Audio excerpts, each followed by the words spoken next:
तो जनाब स्पीकर, ये जो आर्मी एक्ट और सीक्रेट सर्विसेज एक्ट के तहत सिविलियंस को ट्रायल करने की जो बात है, ये इंतहाई ख़तरनाक है।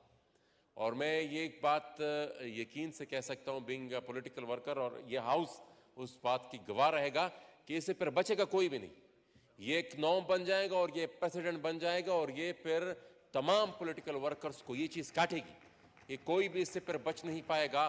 फिलहाल तो वक्ती किसी को कुछ ना कुछ फ़ायदा हो जाएगा, लेकिन तारीख पर गवाह है कि जो एक काम किसी भी मकसद के लिए एक दफ़ा हो जाए, वो फिर उसको फिर आप अंडू करने के लिए शायद फिर आपको फिर बहुत कुछ करना पड़े। तो ये नामुनासिब और इस पर हुकूमत को गौर की जरूरत। तो जनाब स्पीकर, ये जो आर्मी एक्ट और सीक्रेट सर्विसेज एक्ट के तहत सिविलियंस को ट्रायल करने की जो बात है, ये इंतहाई ख़तरनाक है।